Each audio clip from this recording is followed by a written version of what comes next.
Have you ever stared at the ceiling in the dark hours of night, questioning if you were born to be someone's second choice? That was Lyra Voss's reality, living in the shadows of her dazzling sister, wearing her hand-me-down dreams, breathing in the cold air of family obligation. But what happens when a man you were forced to marry suddenly awakens while you're confessing your deepest secrets? For Lyra Voss, one intimate moment shattered everything she thought she knew about love and duty. "I never wanted to be here," she whispered to his still form that night, her fingers tracing the outline of his jaw. "I never wanted to be your wife on paper, a replacement for my sister who ran away from her promises." The monitors beat steadily in the dim light of the penthouse medical suite. "If you can hear me, Cashin," she continued, tears falling onto his chest, "know that I deserve more than this half-life. I deserve someone who sees me, truly sees me." And then it happened. His fingers twitched against hers. His eyes, those piercing eyes she'd never actually seen open, fluttered, then locked onto hers with an intensity that stole her breath. Have you ever felt like a replacement? Like your entire existence was just a backup plan for someone else's failed promises? Have you ever wondered what would happen if fate suddenly rewrote your story in the blink of an eye? Today's journey reveals how one woman went from being her family's unwilling sacrifice to discovering her own power in the most unexpected circumstances. But what would you do if the man who was never meant to hear your confessions suddenly opened his eyes and reached for you? "Hello, my dear family, Mr. T here. I'm in a bind, and I need your help to ensure that I and my family can have food to eat and be able to pay our bills and mortgage. Please, my dear family, kindly subscribe and watch this story to the end, and comment where you are watching the story from. You are all I have, and God will bless you and your family. Thank you. Now, let's return to the night that changed Lyra's life forever. 3 years before the fateful night at Cashin's bedside, Lyra stood in the east wing of the Voss estate, brush in hand. The attic studio, her only sanctuary, smelled of turpentine and freedom. Outside her window, gardeners trimmed the hedges into perfect shapes, maintaining appearances while collection notices piled up in her father's study. "Lyra," her stepmother's voice cut through the afternoon quiet, "where are those portfolio sketches? Mr. Montgomery needs them for the auction." Another piece of herself sold to keep the lights on. Downstairs, Seraphine lounged by the pool, champagne flute dangling between manicured fingers, laughing into her phone. "Yes, Daddy's furious about the yacht club bill, but what's he going to do? Cut me off?" Her laughter echoed across the marble floors. At dinner that evening, the contrast couldn't be more stark.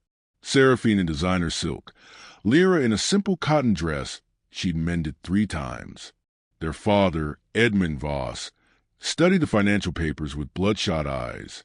"The bank called again," he muttered, voice hollow. "We have until quarter's end." Seraphine rolled her eyes. "Mother's trust fund. Gone," he snapped, along with everything else. Later that night, Lyra discovered her college acceptance letter in the trash, her stepmother's coffee stain marking the scholarship offer. The family needed her income from commissioned artwork more than she needed education. Dreams deferred. Again, what the Voss family never realized, Lyra's paintings were becoming valuable not despite, but because of her isolation. Her Fracture Reflections series, haunting portraits of broken people in gilded frames, had caught the attention of serious collectors. She kept these sales secret, building a hidden account, her escape fund growing dollar by dollar. In Seraphine's shadow, Lyra had learned to become invisible, a skill that allowed her to observe the family's desperate machinations. She witnessed her father's late-night calls to former business partners. She saw her stepmother removing jewelry from a family vault, piece by piece. She heard Seraphine's practice laugh as she positioned herself in the crosshairs of Cashin Draven's empire. "He's worth billions," Seraphine announced over breakfast, flashing her newly acquired engagement ring. Problem solved. The family celebrated with champagne they couldn't afford. Only Lyra noticed how Cashin's eyes never quite met Seraphine's during their engagement party, how his smile, appeared programmed rather than genuine. How his gaze occasionally drifted to the paintings on the wall. Her paintings, with more interest than he ever showed his fiancée. None of them could have predicted the accident that would force their desperate final gambit. Least of all Lyra, who would soon trade her paintbrush for a wedding ring that was never meant for her finger. The engagement of Cassian Draven and Seraphine Voss dominated every business and society column for months. A perfect match, the headlines declared, though few knew the cold calculation behind the union. Cassian had built his empire from the ashes of his father's failed ventures. At 36, he controlled Draven Industries, a technological behemoth that had revolutionized medical imaging worldwide. The press painted him as ruthless, but his employees knew differently. They saw how he visited the hospital wings that used his equipment, how he learned patients' names, how he funded research for rare diseases that promised no profit. What the public didn't know: Cassian needed the Voss family connections to secure government contracts in emerging markets. Edmund Voss, despite his financial ruin, still held political influence in circles Cassian couldn't penetrate alone. Sign here. Cassian had instructed his lawyers, authorizing the first influx of capital into Voss Industries, an engagement gift that restored the family's facade of wealth. And here, he continued, signing the prenuptial agreement that contained a clause no one but his chief counsel understood. In the event of his incapacitation, his fiancée would control his voting shares, but only if she remained legally bound to him. 2 weeks before the wedding, Lyra accidentally discovered the truth. Delivering revised seating charts to Seraphine's suite, she overheard her sister on the phone. "I don't care what it takes," Seraphine hissed. "The merger documents need to be ready after the honeymoon. Once they're signed, we can proceed with selling off the medical division." Lyra froze. Cassian's revolutionary cancer screening technology, the one that saved thousands of lives annually, would be dismantled for quick profit. That night, Lyra left an anonymous note in Cassian's briefcase. "The Voss family plans to dismantle your medical division after the wedding. Check the merger documents." 3 days later, Cassian's autonomous vehicle veered off Highway 101, crashing through the guardrail and plummeting 50 feet into the ravine below. The car's safety system saved his life, but the impact left him comatose, his brilliant mind locked away. Whispers spread through executive corridors. The car's systems had been compromised. Security footage from Draven headquarters showed an unknown figure accessing the server room the night before the accident. The investigation stalled when key evidence disappeared. Seraphine maintained her role as grieving fiancé for exactly 9 days. On the 10th morning, a nurse discovered a letter on Cassian's bedside table. "I cannot marry a ghost. The pressure is too much. By the time you read this, I'll be in Monaco. Don't try to find me." The Voss family fortune, temporarily restored by the engagement, began crumbling again. Investors pulled out. Creditors circled. Edmund Voss aged a decade in a week. At midnight, 3 weeks after Cassian's accident, Lyra was summoned to her father's study. Her stepmother's eyes were red-rimmed but determined. Her father couldn't meet her gaze. "The legal team found a solution," her stepmother announced, sliding a document across the desk. Cassian's medical proxy and financial power of attorney transfer to his spouse. "But Seraphine is gone," her father interrupted. "You'll take her place." Lyra stared at the marriage license before her. "This is insane. This is survival," her stepmother countered. "For all of us." What they didn't tell her: the Draven Industries board had given an ultimatum. Either the marriage proceeded as planned, or they would freeze all assets, bankrupting both families instantly. What Lyra didn't tell them: she knew what left the anonymous note in Cassian's briefcase. She knew why his car had crashed, and she suspected that somewhere in his penthouse lay answers that could wake him or destroy them all. The wedding took place at 7 a.m. in the private wing of Mercy General.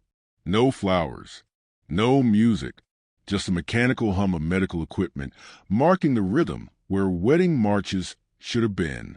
Lyra wore a cream-colored dress she'd found in her closet, not white, because this was not a celebration.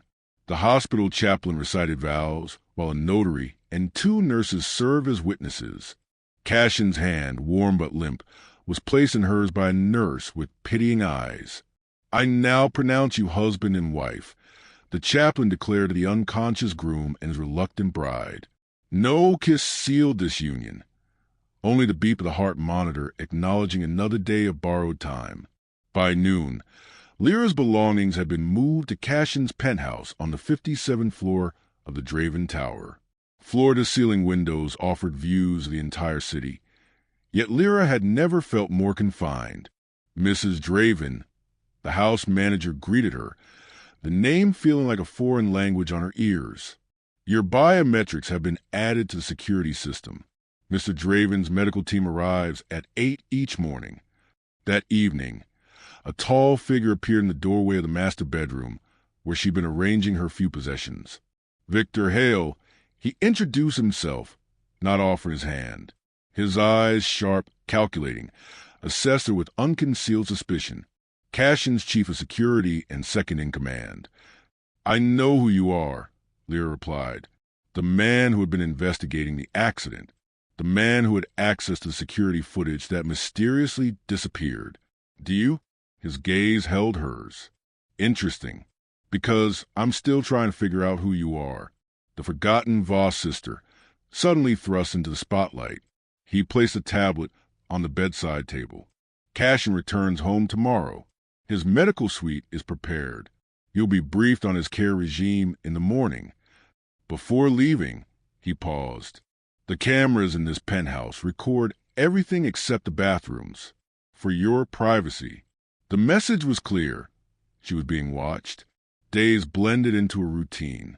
Nurses and doctors arrived at 8, departed at 6. Lyra learned to chain for bags, check vitals, administer medications.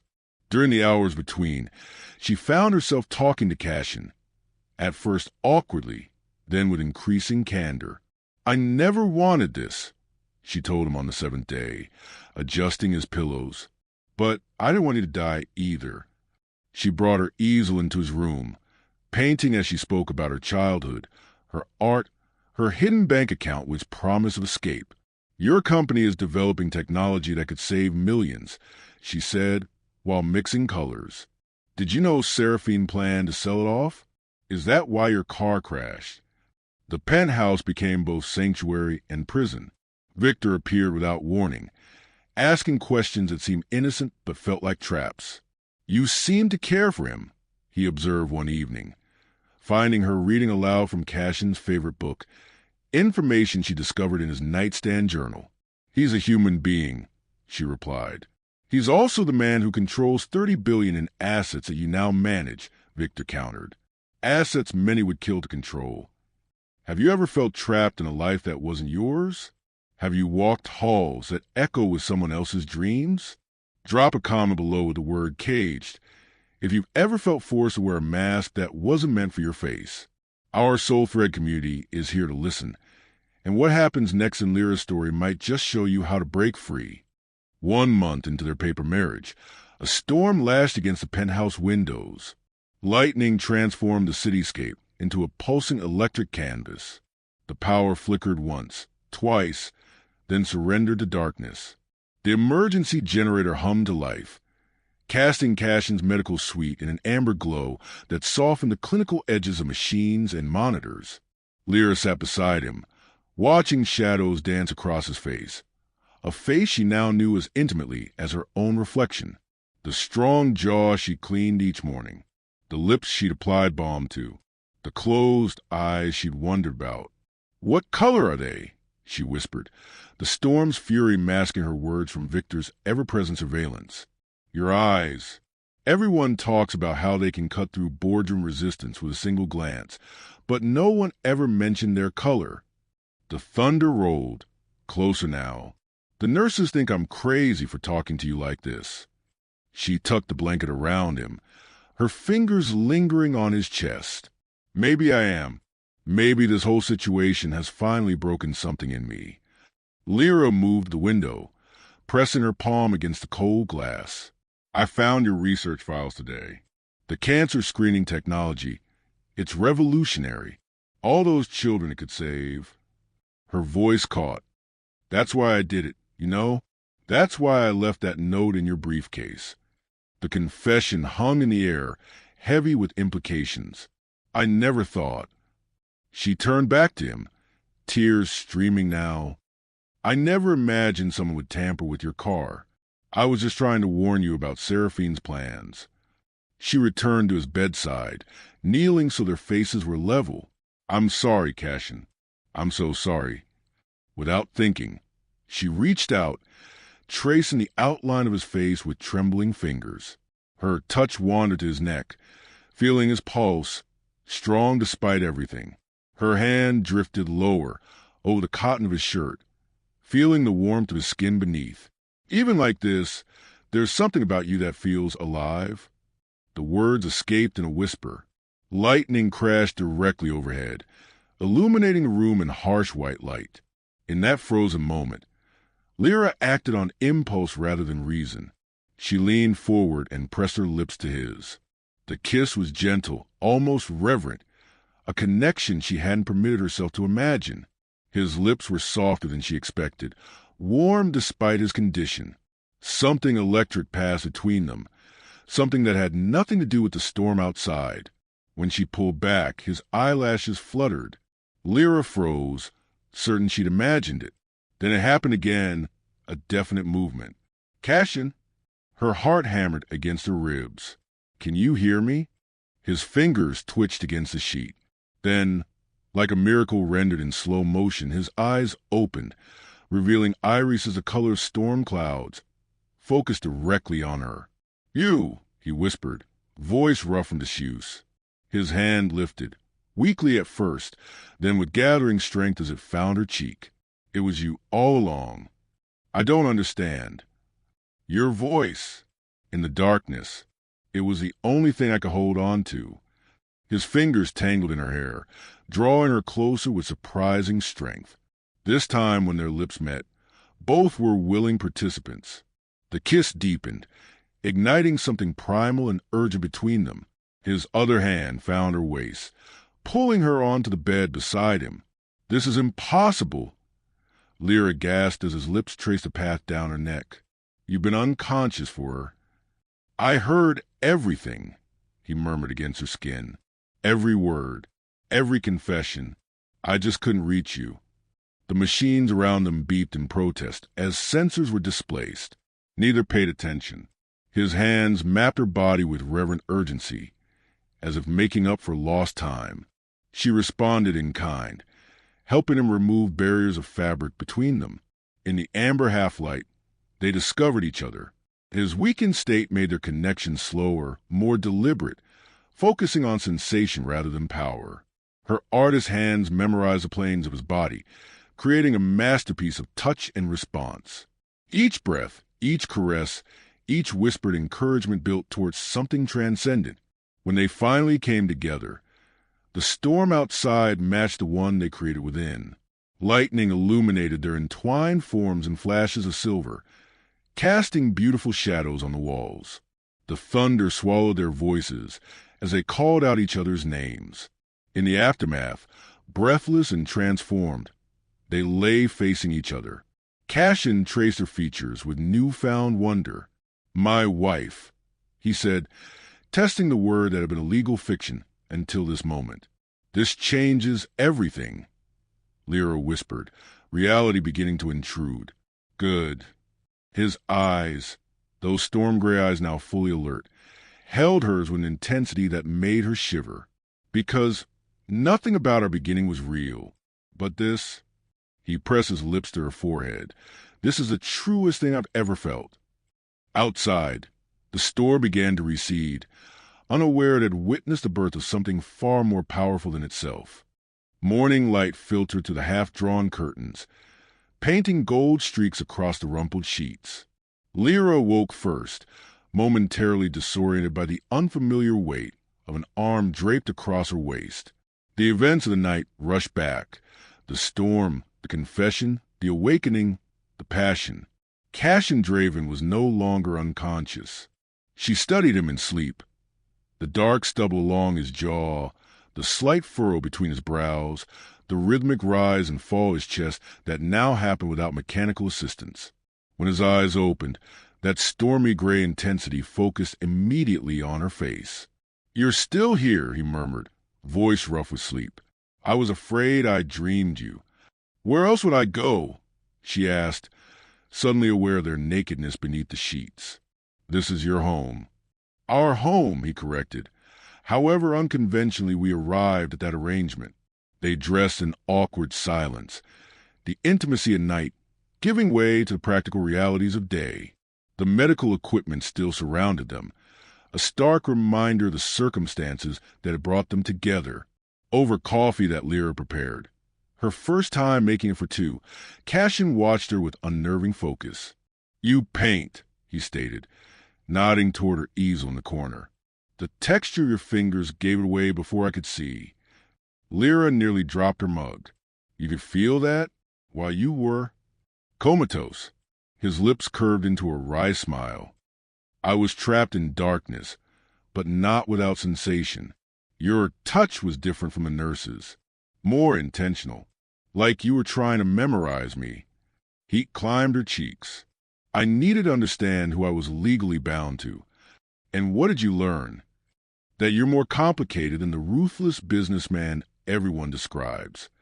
She met his gaze directly. "You keep first-edition poetry books by your bed. You fund children's cancer research anonymously. Your company creates technology that saves lives, not just profits." "I heard you defending those projects," he said quietly. "To Victor, to the board members who called, even to yourself."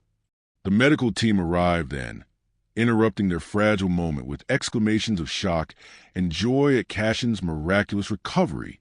Doctors were summoned, tests ordered, the penthouse transformed into a hive of activity. Amid the chaos, Victor appeared, his face shifting from disbelief to calculation when he saw Cashin sitting upright, Lyra by his side. "The board needs to be notified immediately," he said, already reaching for his phone. "Not yet." Cashin's voice carried the unmistakable authority that had built his empire. 24 hours, Victor. I need to understand what happened before the vultures circle." Victor's eyes darted between them, noting their proximity, the protective way Cashin's hand rested on Lyra's. "As you wish," he conceded, though his expression remained guarded. "But there are matters requiring immediate attention. The pharmaceutical acquisition, the Morgan lawsuit, the—" "Tomorrow," Cashin interrupted. "Today belongs to my wife." The word hung in the air between them.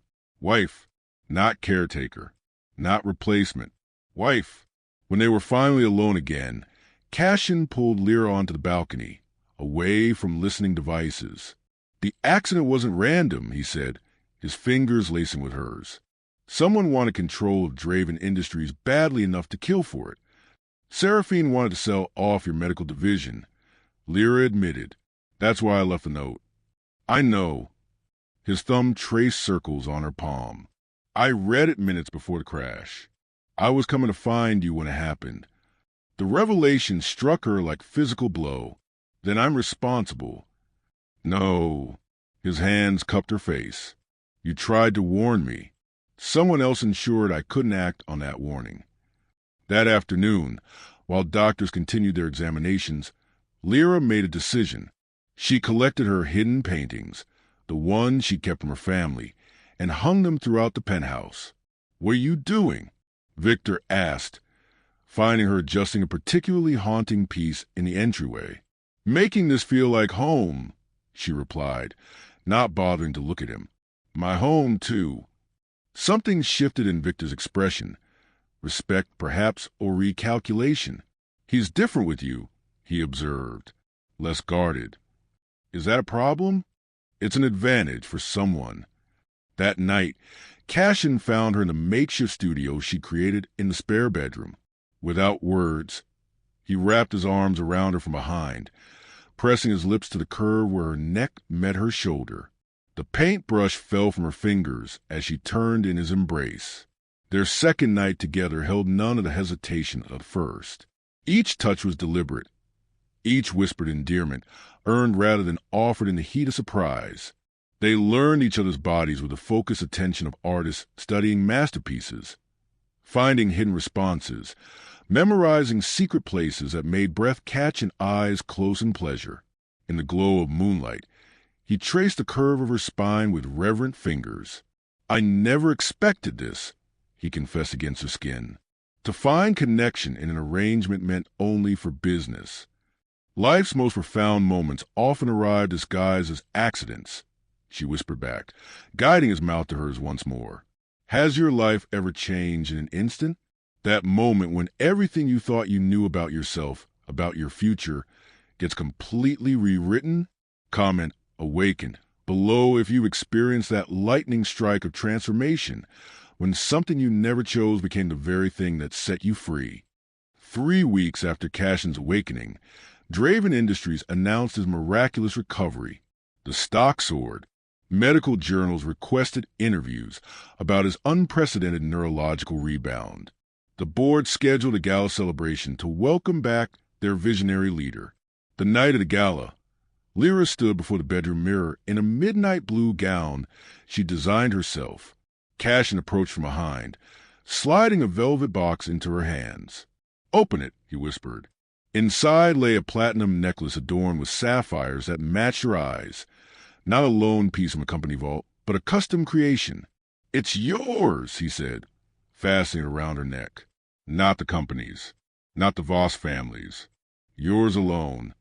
The gesture, its meaning clear between them, was their first public declaration that this marriage had evolved beyond convenient arrangement.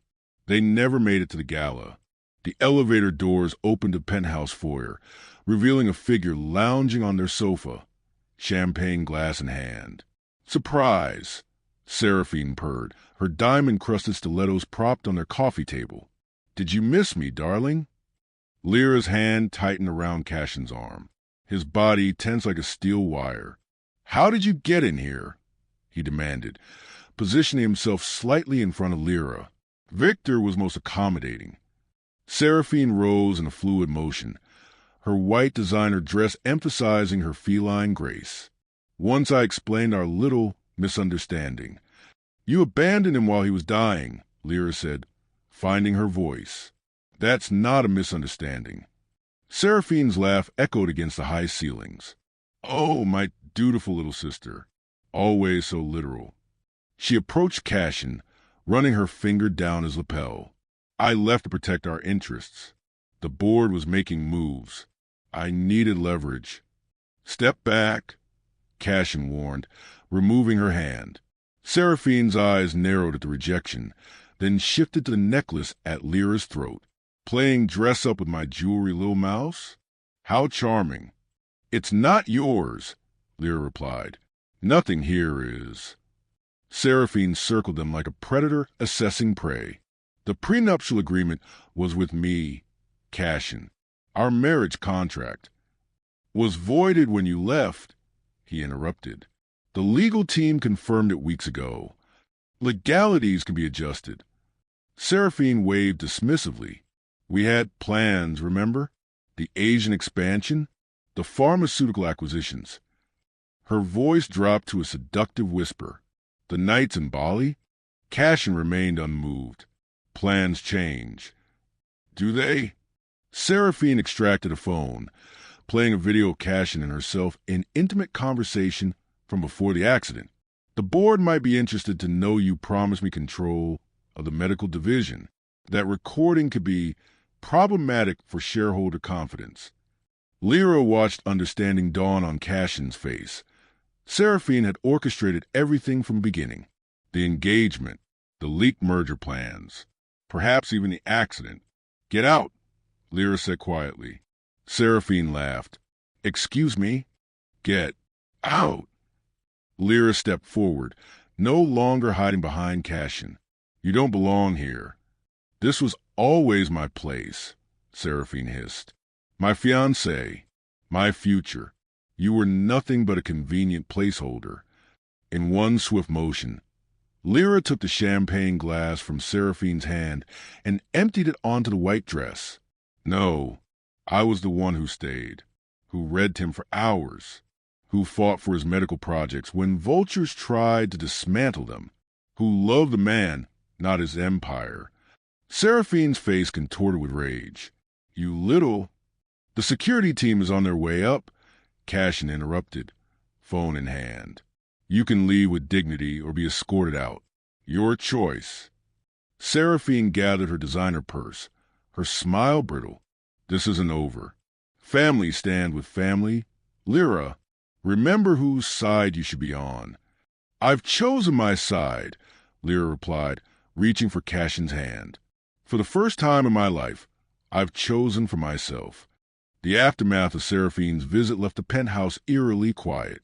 Cashin worked late into the night, reviewing security logs, financial transfers, and accident reports that had previously been kept from him. Lyra found him at dawn, surrounded by holographic displays of data. You need sleep, she said, placing coffee beside him. What I need are answers. He pointed to a transaction record. $10 million. Transferred from a Cayman account to Victor's private holding company the day before my accident. The penthouse door slid open. Victor entered, face grim. You're earlier than expected, he said, eyeing the displays. And you're more duplicitous than I anticipated, Cashin replied, voice dangerously calm. Explain the money. Victor's shoulders straightened. I was going to tell you today. That payment was from Edmund Voss, to ensure the accident looked genuine. What? Lyra felt the floor tilt beneath her.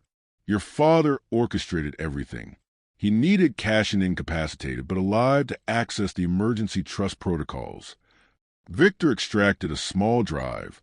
I've been gathering evidence since day one. You knew? Cashin demanded. I suspected. So I played along, earned his trust, recorded every conversation. Victor looked directly at Lyra, including one where he admitted using his own daughters as pawns. Security footage appeared on screen. Edmund Voss in Victor's office. Seraphine was always the bait. Edmund's recorded voice explained. Beautiful but ultimately expendable. Lyra was the real asset, her quiet intelligence, her loyalty. Once she was legally bound to Cashin, we could proceed with the real plan. Lyra felt ice spreading through her veins. What real plan? Phase 2 was having you slowly poison Cashin after his recovery. Victor said quietly, your father installed microscopic cameras in your paintbrushes. He's been watching, waiting for you to fall in love, making your eventual betrayal more devastating. The revelation hit like physical blows. Lyra backed away from both men, her world imploding. You let me marry him knowing this, she whispered to Victor. I needed proof. And Victor hesitated. I didn't expect you to actually care for each other. Cashin reached for her, but Lyra stepped back. Don't. Her voice broke. I won't be anyone's pawn anymore. Not my father's. Not yours. Lyra, how can you trust me now? How can I trust myself? Tears streamed down her face. Everything between us is poisoned by doubt. Cashin crossed the room in 3 strides, taking her face in his hands. Listen to me, he commanded. They manipulated our beginning, but they don't control our story now. He pressed his forehead to hers. I choose you, not the arrangement, not the convenience. You. Lyra closed her eyes, heart pounding. I need to know it's real. It's the only real thing in my life, he whispered. Behind them, Victor cleared his throat. Edmund Voss has been arrested. Seraphine is cooperating with authorities. Lyra's eyes opened, newfound strength visible in her gaze. I want the cameras found and destroyed, she said. All of them. Then we start fresh on our terms. 6 months later, morning light streamed through floor-to-ceiling windows of a cottage overlooking the Pacific. Inside, Lyra stood before an easel, brush capturing the horizon with bold strokes.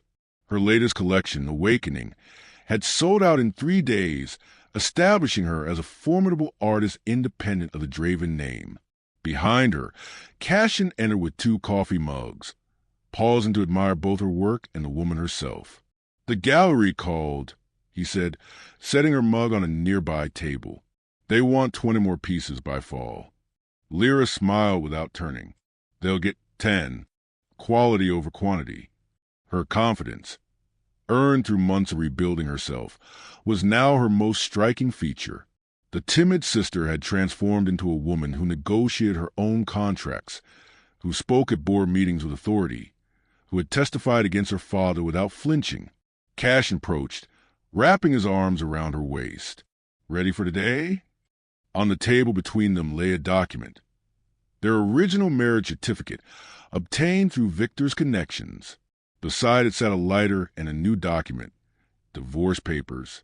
Completely ready, Lyra answered, turning in his embrace. Together they lifted the marriage certificate. Cashin held the lighter beneath it, flames consuming the paper that had once bound them through coercion. As smoke curled upward, Lyra lifted the divorce papers and tore them in half. I don't want to be legally free of you, she explained, seeing his questioning look. I want to marry you again, properly, because we choose it. Cashin's smile was brighter than the morning sun. From his pocket, he withdrew a small box containing a ring. Not a massive diamond like Seraphine's, but a sapphire surrounded by tiny stars. Is that a yes? Lyra asked, voice steady with newfound certainty. His answer came not in words, but in a kiss that promised a future written by their own hands. Music swells to emotional peak. Like this video, if you believe true love means choosing each other every day. Subscribe to Soul Thread Stories by T for more journeys of transformation, betrayal, and redemption. Comment below with Reborn if you've ever had to destroy something old to create something beautiful and new. Your story matters here. Join our community where every heart finds its thread.